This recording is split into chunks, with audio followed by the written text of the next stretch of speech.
നമസ്കാരം. ഇനി കേരളം ഇലക്ഷൻ്റെ ചൂടിലേക്കാണ് കേട്ടോ. ഇലക്ഷൻ പ്രഖ്യാപിച്ചു. ഏപ്രിൽ 9-ാം തീയതി ഇലക്ഷൻ. കേരളത്തിലെ ഏപ്രിൽ 9-ാം തീയതി വിധി എഴുതാൻ പോവുകയാണ്. വോട്ടെടുപ്പ് നടക്കാൻ പോവുകയാണ്. അതിൻ്റെ റിസൾട്ട് മെയ് 4-ാം തീയതി. റിസൾട്ട് വരുന്നത് മെയ് 4-ാം തീയതി. ഒന്ന് ആലോചിക്കണം, ഇനി 25 ദിവസങ്ങൾ മാത്രമാണുള്ളത്. മെയ് 4-ാം തീയതി ഇനി ആരാണ് കേരളത്തെ നയിക്കാൻ പോകുന്നത്? LDF ആണോ UDF ആണോ എന്ന് കാത്തിരുന്ന് കാണാം. അവകാശവാദങ്ങളുമായി BJP വരുന്നുണ്ട്. പക്ഷേ LDF UDF ഒന്ന് കാത്തിരിക്കാം. നമുക്ക് മെയ് 4 വരെ കാത്തിരിക്കാം. വോട്ടെണ്ണൽ മെയ് 4-ആണ്. ഏപ്രിൽ 9-ാം തീയതി വോട്ടെടുപ്പ് നടക്കുന്നത്. നമുക്ക് മനസ്സിലാക്കാൻ ഇത്രയും പെട്ടെന്ന് ഒരു പ്രഖ്യാപനം ഉണ്ടാകുമെന്ന് ഒരു കാരണവശാലും ഒരു പാർട്ടി പ്രവർത്തകരും വിചാരിച്ചില്ല. അത്രയും പെട്ടെന്നാണ് ഇലക്ഷൻ പ്രഖ്യാപിച്ചിരിക്കുന്നത്. 140 മണ്ഡലങ്ങളിലാണ് ഇലക്ഷൻ നടക്കുന്നത്. 140 മണ്ഡലങ്ങളിലാണ് വോട്ടെടുപ്പ് നടക്കുന്നത്. നമുക്ക് മനസ്സിലാക്കാൻ കഴിഞ്ഞ 1.31 കോടി പുരുഷന്മാർ വോട്ടർമാരുണ്ട്, 1.38 കോടി സ്ത്രീകൾ വോട്ടർമാർ. മൊത്തത്തിൽ വരുന്നത് 2.70 കോടി വോട്ടർമാരാണ്. ഈ കണക്കിലാണ് 2.70 കോടി വോട്ടർമാരുള്ള കേരളത്തിൽ സ്ത്രീകളാണ് വോട്ടിങ്ങിൽ കൂടുതലുള്ളത്.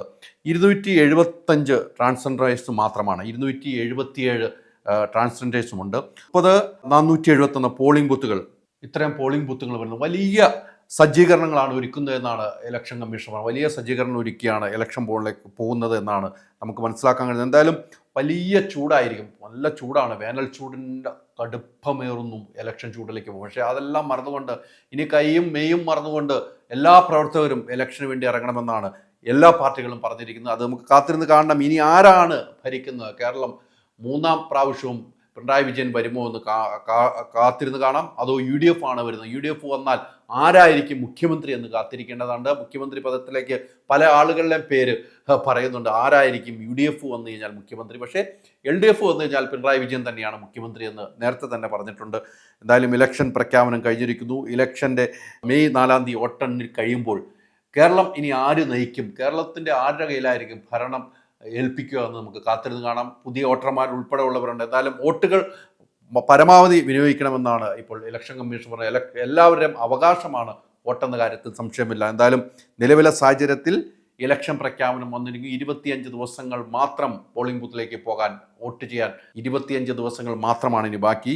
ഏപ്രിൽ 9-ാം തീയതി വോട്ടെടുപ്പ്, മെയ് 4-ന് വോട്ടെണ്ണലിൻ്റെ ഫലം അറിയുന്നു. പിന്നീട് ഇന്നു മുതൽ പെരുമാറ്റച്ചട്ടം നിലവിൽ വരികയാണ്. ഇന്നു മുതൽ പെരുമാറ്റച്ചട്ടം നിലവിൽ വന്നിരിക്കുന്നു. ഇനി ഒരു പ്രഖ്യാപനങ്ങളൊന്നും പാടില്ല. പെരുമാറ്റച്ചട്ടങ്ങളും നിലവിൽ വന്നിരിക്കുന്ന സാഹചര്യമാണുള്ളത്. എന്തായാലും കാത്തിരുന്ന് കാണാം. ഇനി ഇലക്ഷൻ ചൂട്. കേരളം ആര് ഭരിക്കും എന്ന് കാത്തിരിക്കാം. കേരളം ഭരിക്കുന്നവർ ആരായാലും അത് മറ്റുള്ളവർക്ക് പ്രയോജനമുണ്ടാകട്ടെ എന്ന് മാത്രമാണ് സാധാരണ വോട്ടർമാരുടെ ഒരാഗ്രഹം. പാർട്ടിക്കപ്പുറമുള്ള വോട്ട് ചെയ്യുന്ന ആളുകളുണ്ട്. ഇത്തവണത്തെ ഇലക്ഷൻ വലിയ ചൂടിലേക്ക് തന്നെ പോകുന്നു. BJP അതിശക്തമായി തിരിച്ചുവരവ് നടത്തുമെന്നാണ് BJP പറയുന്നത്. കാരണം കേരളത്തിൻ്റെ തലസ്ഥാനമായ തിരുവനന്തപുരത്തിൻ്റെ കോർപ്പറേഷൻ ഭരിക്കുന്നത് BJP ആണ്. അതുകൊണ്ട് BJPക്ക് ഒരു വലിയ തിരിച്ചുവരവ് ഉണ്ടാകുമെന്ന് BJP കേന്ദ്രങ്ങൾ പറയുന്നു. അതോടൊപ്പം തന്നെ LDF ഭരണം നിലനിർത്തുമെന്ന് പറയുന്നു. UDF വരുമെന്ന് UDFൻ്റെ വാദം. കാത്തിരുന്ന് കാണാം മെയ് 4 വരെ.